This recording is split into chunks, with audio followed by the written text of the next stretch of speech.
At Mom's birthday, everything felt normal, until my 10-year-old called me, "Dad, get out, now! You always do this, Nathan. You ruin every goddamn thing!" My brother shouted across the dining room. "What the hell are you even talking about? I brought the damn cake!" I barked back, the heat in my chest tightening. "Don't pretend you don't know. This isn't about cake, man." He stood up so fast his chair tipped backward. My mother flinched. "Sit down, Jeremy," Mom whispered, but no one was listening. "You're a leech, Nate, a ficking parasite. You think just because you got a degree, you're better than us." That was Aunt Diane, arms crossed, her wine barely touched. "Better than you? I've been paying Mom's bills for 3 years. What have you done?" My voice cracked. From anger, from exhaustion. "Enough!" Mom slammed her fork down. Silence dropped like a curtain. In the corner, my daughter Ellie clutched her juice glass, wide-eyed. And then her tiny voice broke through everything. "Dad, get out, now!" "My name is Nathan Cole. I'm 26, and I've been a father for over 10 years. Yeah, do the math. I became a dad at 16, sophomore year of high school. Her mother, Jessica, was 2 years older, college-bound, scared. We weren't in love, not really. But when Ellie was born, something in me clicked that hadn't clicked for anyone else. She left when Ellie turned 2, disappeared across state lines with a nursing scholarship and a voicemail that said, "You're better at this than me."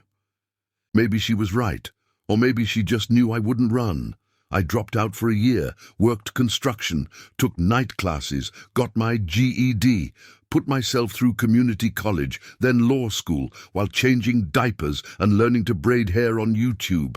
No one helped, not my brother, not my aunt, and definitely not my mother, who told her church friends I was too rebellious to stay in school. I've been an adult since 16, a provider since 18, a ghost in my own family since forever. But Ellie sees me.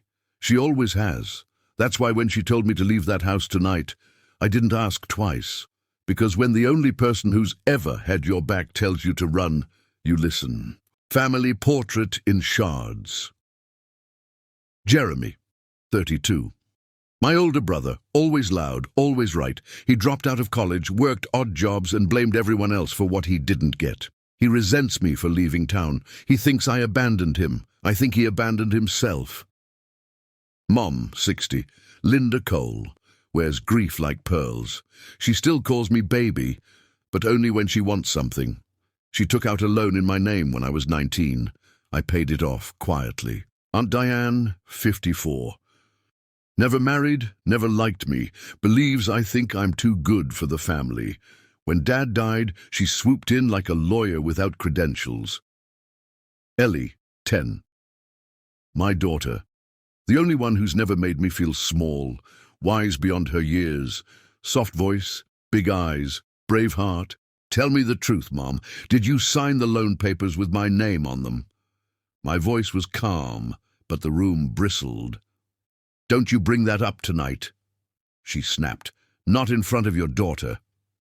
You never apologized for it. We needed that money after your father died. No, you needed it. You just didn't tell me you were risking my credit. Jeremy scoffed. Still crying about that? Jesus, Nate, grow up. You wrecked my credit for 5 years. I had to delay law school. You don't get to decide when I stop bleeding. When the past won't stay dead. Nathan, honey. Mom tried. You're successful now. Can't you just let it go? I almost laughed. You think success erases betrayal? You think just because I can breathe again, the memory of drowning disappears? Aunt Diane butted in. You're selfish, always playing the victim. Selfish? I paid Mum's utilities for 3 winters while Jeremy lived here rent-free. Ellie tugged my sleeve under the table. Her lips barely moved. Dad, there's a camera in the hallway, behind the flower pot. I think they were recording you. I froze. What? I saw Aunt Diane plug something into her laptop earlier. She said she was setting him up good this time. I think she meant you. 3 months ago, I got a letter from a collection agency. It said I had co-signed on a $24,000 personal loan. Again, but this time, it wasn't Mom. It was Jeremy. He forged my signature. I didn't report it. I told myself, family doesn't ruin family. I paid the first installment to buy time, and now, Ellie had seen the setup. They were trying to butt-frame me. Probably claim I lashed out. Get something on tape, maybe try to sue, maybe worse. Take Ellie. My chest constricted. I picked her up, nodded quietly, and left the house. I didn't even say goodbye. Later that night, I reviewed my dashcam footage. On the way in, I had parked facing the living room window. It picked up sound. It picked up Aunt Diane's voice. Once we get him on camera yelling or throwing something, we can show CPS. That kid belongs with her grandmother. I sat in the car for 2 hours, numb. They weren't just hurting me. They wanted to take her. The next day, I called my lawyer.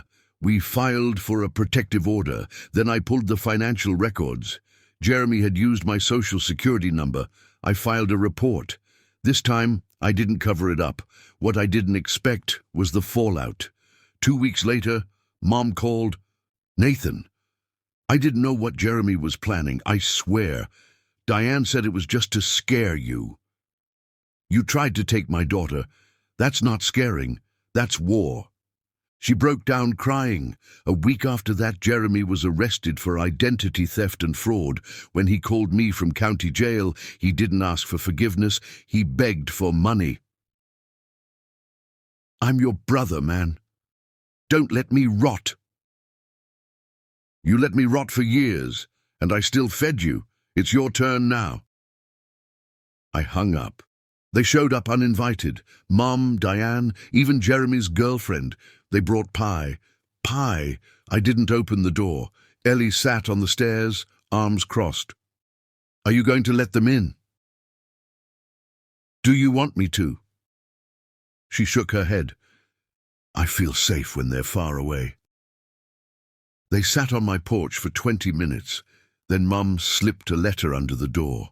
I didn't know he forged your name. I should have stopped it, but I was scared to lose him, and I already lost your father, and then I lost you. I stared at the letter for a long time. Then I picked it up and burned it in the sink. Closure doesn't always come through apologies. Sometimes it comes from finally refusing to open the door. I changed our phone numbers. I deleted old photos that used to mean everything. I enrolled Ellie in a school across town. She started smiling again. One day at breakfast, she said, "You're not like them, Dad."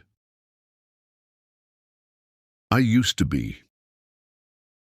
No, you just wanted love. They wanted control. I blinked fast. She was right. I used to think silence was peace, that if I kept giving, they'd eventually give back. But now I know, peace is boundaries. Healing is distance.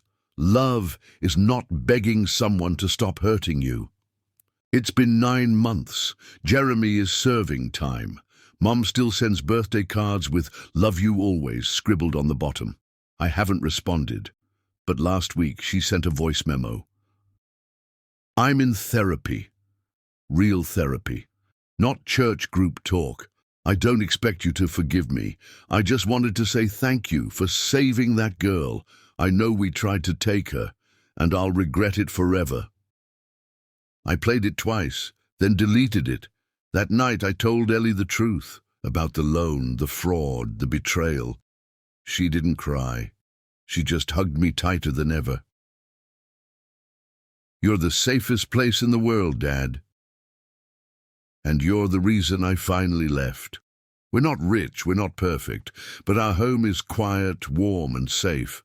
That's more than I ever had growing up. Forgiveness? Maybe someday. For Ellie's sake, not for theirs. But trust, that's earned, and I'm finally learning to trust myself. If you were in Nathan's shoes, what would you do? Drop your thoughts in the Sue comments. Have you ever had to walk away from your own family to protect your peace? Would you forgive them, or let the silence speak? If this story touched you, hit that like button. Subscribe for more real-life inspired emotional dramas. Stories that hurt, heal, and maybe help someone who's stuck in the same place. And remember, family isn't always blood. Sometimes it's who stands by you when everyone else wants to break you.